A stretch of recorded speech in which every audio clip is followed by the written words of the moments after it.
2011 में क्या होगा। तो अभी बिल्कुल छलनी लगी हुई है, अभी वही लोग ऊपर को आ रहे हैं जिन लोगों ने 2011 में बहुत बड़ी कामयाबी ली है, वही लोगों ने पीछे हुए हैं जिन लोगों ने कम से कम पहुंचेगा 2011 के लास्ट में, 2011 में इसकी शुरुआत होगी।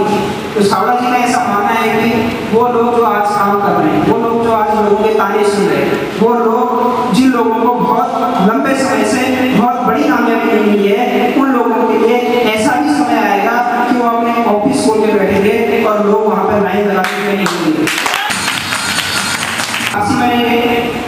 आज से 9.5 साल अगर पीछे आरसी को देखें तो 9.5 साल पहले के आरसी में आज के आरसी में धरती और आसमान का अंतर है।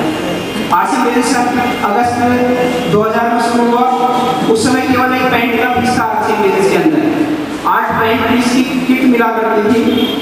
उस समय पर कुछ लोगों ने साहस किया और हिंदुस्तान में इस बिजनेस को बढ़ाने का निर्णय लिया। आज हम लोगों को बताते हैं तो कहते हैं आज तक हमको आरसी बिजनेस मिल जाता तो हम बहुत कुछ कर लेते हैं, लेकिन उन अपलाइनों ने, उन लोगों ने बहुत सारे लोगों को बताया, बहुत सारे लोगों ने उनका मजाक बनाया, लेकिन वो चलते रहे। उस समय पर काम करना आसान था या आज के समय में काम करना आसान है? उस समय पर बहुत आसान होगा। उस समय पर जुड़ जाते तो पता नहीं क्या कर रहे थे, उस समय पर जुड़ जाते तो शायद नजर ही नहीं आते, उस समय पर जुड़ जाते तो शायद नजर ही नहीं आते। जितनी परेशानियां, जितनी विपरीत परेशानियां उन लोगों ने झेली, शायद आप और हम उनकी कल्पना नहीं कर सकते, कल्पना नहीं कर सकते उनकी। हरियाणा से बिजनेस की शुरुआत कुछ लोगों ने की। उस समय पे भीलवाड़ा एडीसी हुआ करता था, भीलवाड़ा से कंपनी की शुरुआत हुई और पूरे हिंदुस्तान भर में जब उन लोगों ने बिजनेस को बढ़ाना शुरू किया तो लोगों का एक ही सवाल था, इसका सामान कहाँ से मिलेगा, इसका जो प्रोडक्ट है वो कहाँ से मिलेगा। तो उनका जवाब यही रहता था कि राजस्थान से मिलेगा। तो लोगों का बड़ा आसान, लोगों को बचने में बड़ी आसानी होती है कि यार राजस्थान को जाएंगे नहीं सामान लेंगे, और लोगों का कहना भी बिल्कुल सही था। उस समय पर उन लोगों ने हार नहीं मानी, उस समय पर भी वो लोग चलते रहे और उसका ये नतीजा है कि आज हमारे सामने उन लोगों ने एक एक्सप्रेस हाईवे तैयार कर दिया है कि हम आज इस आरसी के हाईवे में बैठे अपनी गाड़ी को स्टार्ट करें और मंजिल तक पहुंचाना है, जहां हम जाना चाहो वहां। लोगों को यहाँ बुलाया गया, बड़ा अजीब लग रहा था कि पहले चेक में लोगों के पास 6,500 रुपये, 5,000 रुपये, और मैं आपको बात बताऊँ कि मेरे पास जो पहला चेक आया था 6 महीने के बाद वो 700 कुछ रुपये का था। लोग नजर ही नहीं आते इतने टाइम में, तो 6 महीने बाद किसी के पास 700 कुछ रुपये की इनकम आए, लोगों से कहते हुए, लोगों के सुनते हुए, वो आदमी इतना बहुत मुश्किल है। आज तो पहला चेक 5,000 6,000 रुपये का आ रहा है लोगों के पास। तो आज इतना आसान है, आपको अपलाइन इतनी बढ़िया मिल रही है कि आप काम कर सकते हो, आपके साथ कंधे पे कंधा मिला के आपकी अपलाइन चलने के लिए तैयार है। लेकिन अगर उस समय की बात करें तो हमारी अपलाइन कई 100 किलोमीटर दूर रहती थी। महीने में कभी उनका टाइम मिल गया तो बढ़िया, नहीं मिला तो नहीं बढ़िया, ऐसा समय था। आज बहुत आसान है, इस माहौल को आप समझो, इसको कैश करो आप। इस माहौल को अगर हमने कैश कर दिया तो हम तो इसका फायदा लेंगे ही लेंगे, आने वाली कई पीढ़ियों को इसका फायदा मिलने वाला है। हम टिके रहे, टिकते नहीं तो हम भी आपसे बिजनेस नहीं होते, टिके रहे, अपलाइन की बात को मानते रहे। उसका नतीजा है कि आजकल आपसे बिजनेस से जो अपने घर में पैसा है वो 13 लाख रुपये से ज़्यादा है। कोई ऐसी क्वालिफिकेशन नहीं थी कि मैं इतनी बड़ी अमाउंट इतने कम समय में ले पाता। हो सकता है कि आप सोच रहे हो कि यार 13 लाख रुपये बड़ी भारी रकम हो गई है, हो सकता है आपके लिए बहुत बड़ी ना हो, लेकिन मेरे अंदर कोई ऐसी खूबी नहीं थी कि मैं इतने कम समय में इतने पैसे कमा लेता। मेरा ना तो कोई बैकग्राउंड ऐसा था, मेरा ना तो कोई अनुभव ऐसा था, मेरे अंदर ना ही कोई खास एजुकेशन थी, मैं इतने पैसे नहीं कमा पाता। लेकिन आपको जो मैंने ये इनकम बताई, ये अभी कोई शुरुआती दौर की इनकम है। आगे जो आने वाली इनकम है ना, वो 1 महीने की इतनी हो सकती है।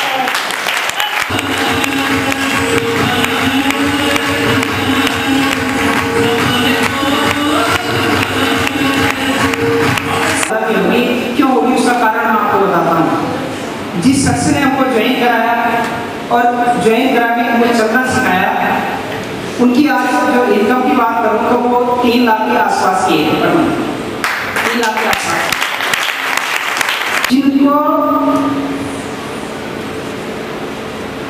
देख के उन्होंने चलना सीखा इस बिजनेस में, जिनसे वो प्रभावित हुए। उनकी इनकम आज लगभग 8 लाख के आसपास है।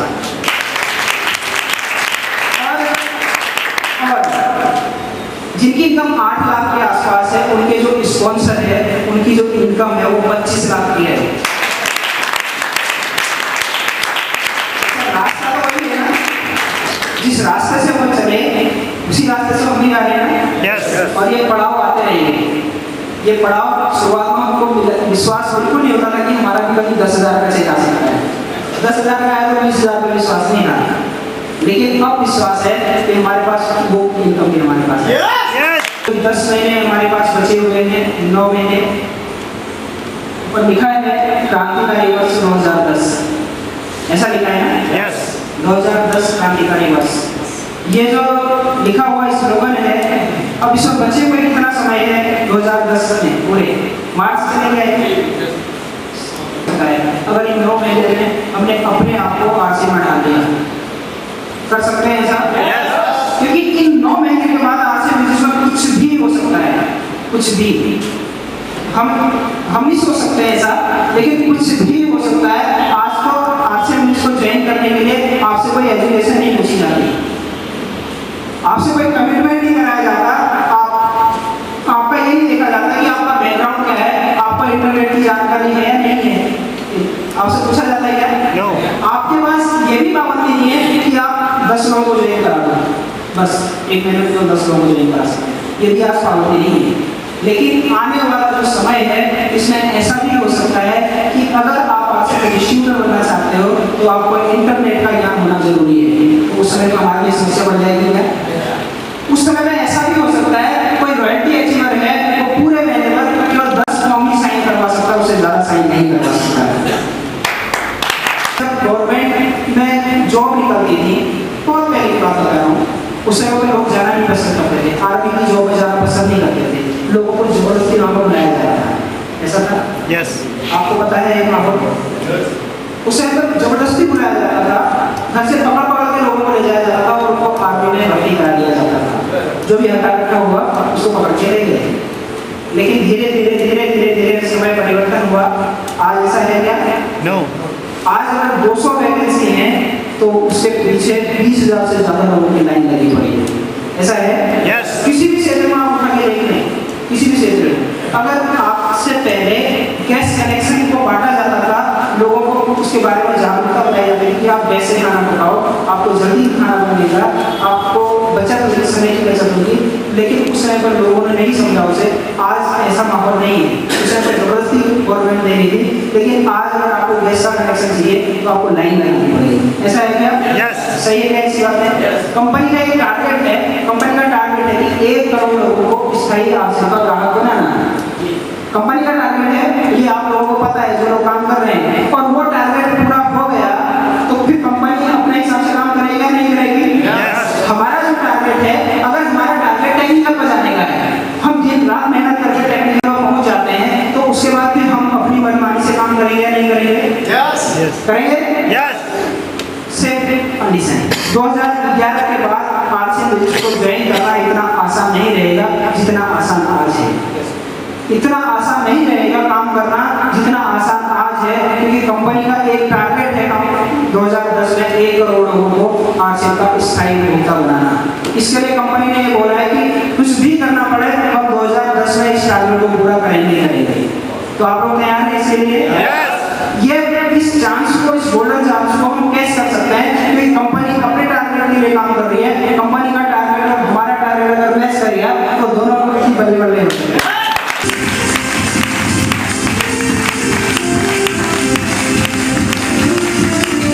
जो खरीदने वाला इंसान है वो कोई दूसरा नहीं है, वो शायद हम आप हैं।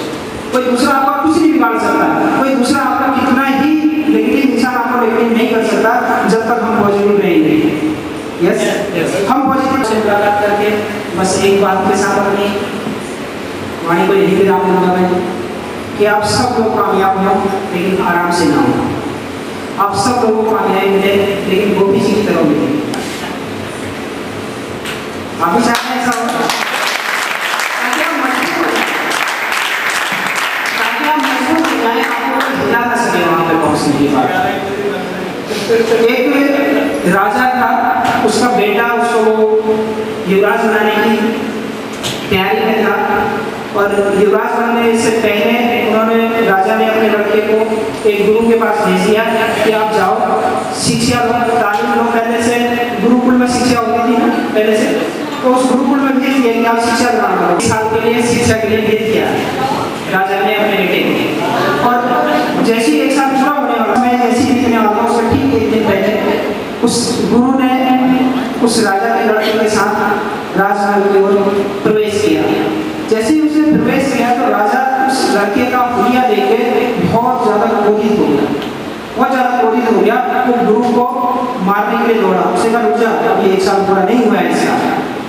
और जैसे राजा को रोका गुरु ने, लड़के का जो हुलिया था उसको देख के वो आग को पूरा हुआ। लड़के का जो हुलिया था उसके सिर के ऊपर कपड़े की बहुत बड़ी गड्डी थी। उसने पूरे साल का नहाया नहीं था, फटे पुराने कपड़ों में वो लड़का था। और राजा का लड़का इस कंडीशन में अगर उसको मिले तो उसको गुस्सा आएगा ना, स्वाभाविक सी बात है। यस। तो उसके बाद उस गुरु ने क्या किया, उसके सिर से गठरी उतारी, गठरी उतार कर उसमें से हंटर निकाला और हंटर निकाल कर उस लड़के को पीटना शुरू कर दिया और उसको एक दरवाजे में रोक दिया। उसे कहा ये गुरु है आपके, कुछ ना कुछ तो इसके पीछे होगा। ये इसकी आखिरी शिक्षा थी, इस लड़के की आखिरी शिक्षा थी।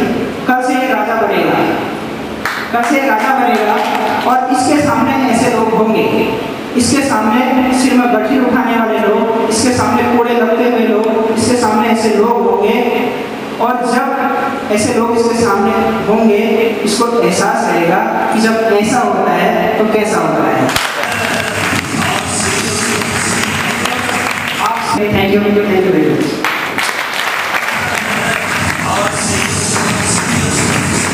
कैसा